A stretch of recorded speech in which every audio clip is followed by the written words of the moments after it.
So you just heard from Graham Turner then, just on this news today, that Queensland's opening up its borders for Greater Sydney.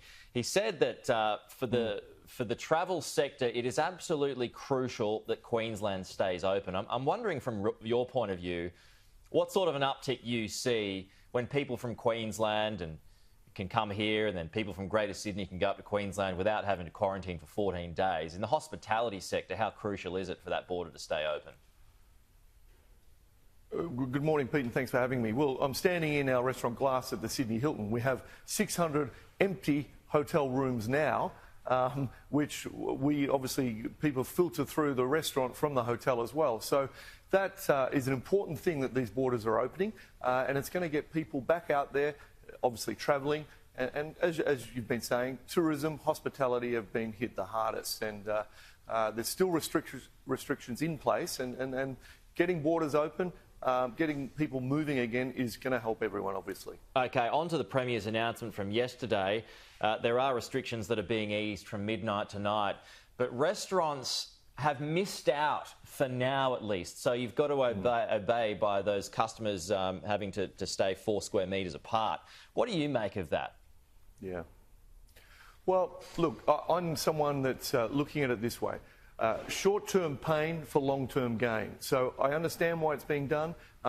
Our businesses, the restaurant and hospitality, is down probably 50% still with these restrictions still in place. Now, JobKeeper is going to finish obviously in March. Now, our industry is going to struggle if restrictions still come and go or borders shut and, you know, JobKeeper's finished. So it's going to be a lot harder. Now, I think I predicted on your show probably 8-10 months ago, when JobKeeper does finish, I think we're going to see at least 20 to 30% of restaurants and cafes and bars and things close. Wow. You still think that's going to be the case?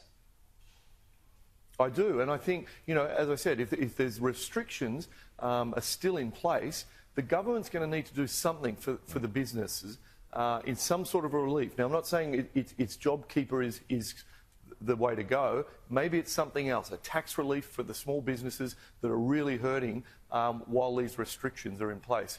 And we understand, you know, as I said, small-term pain for long-term gain. I've got mates in London and New York.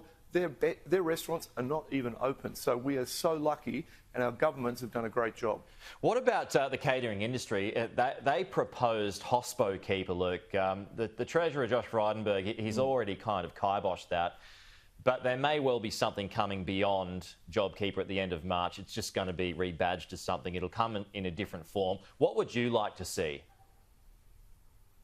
Well, I think the common denominator might be tax relief for a lot of these businesses. You know, if someone's paying, you know, a $200,000 a month payroll, perhaps government can give us a rebate back of, you know, say 25% of that sort of thing. So I think rebates, tax relief will help a lot of these small businesses, you know, who are trying to create jobs as well. But if the revenue's down and we've lost this JobKeeper, it's going to be a lot harder for a lot of businesses still. I know you mentioned earlier short-term pain, long-term gain, and things may be evaluated in another 2 weeks' time. There may well be some changes there. You just got to grin and bear it until then. How irritating is that, though, that it hasn't been brought forward? Look, you know, in other sectors, you know, there's no restrictions. We still have restrictions, which is a problem, but you know, I'm someone we're going to get through it. We've come this far, and let's not ruin it. As the Premier said this morning, I heard, you know, let's not ruin it. Let's make sure we get it right so we don't have to, you know, have another cluster and close down again. We'd hate to all close down again, wouldn't we, I'm sure? Yeah, for sure. And your staff are still going to have to wear masks, like all staff members at restaurants right around the state. Any problem with that? Look, it's you know, when I'm out in the restaurant, out on the floor, I'm wearing the mask as well. It's got to be done. It's uncomfortable, but it is what it is. And you know, if we can stop the spread of this, it's going to make life a lot easier for everyone. So, if 2 weeks, I'm happy to do that. Okay. In terms of having a full restaurant, or as full as it can be, is that where you are at the moment? Is that where some of your colleagues and other restaurant owners are at the moment, that they are as far as they can go? And in that sense, it is helping keep restaurants and businesses afloat and alive?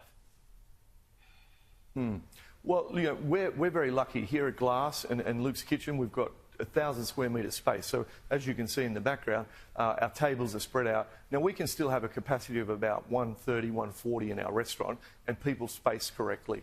So we're very COVID friendly in our restaurants, and I know everyone else in the industry is trying to be like that as well.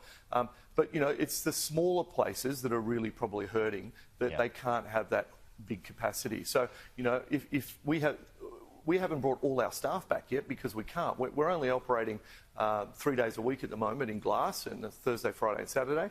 And we hope to. The CBD is really still the last to sort of come back. We notice, rural New South Wales is doing really well. The suburbs are doing well with cafes and small restaurants. But CBD, not everyone's back into the office at work yet, but time will tell. And the government have been very supportive. I've had meetings with the Treasurer and the Premier, and they are listening and they are acting, and that's a great thing. So we really appreciate it, but we would like to be open full swing very soon. All right, Luke, we've got to leave it there, but appreciate your time this morning. Best of luck. We'll talk to you soon.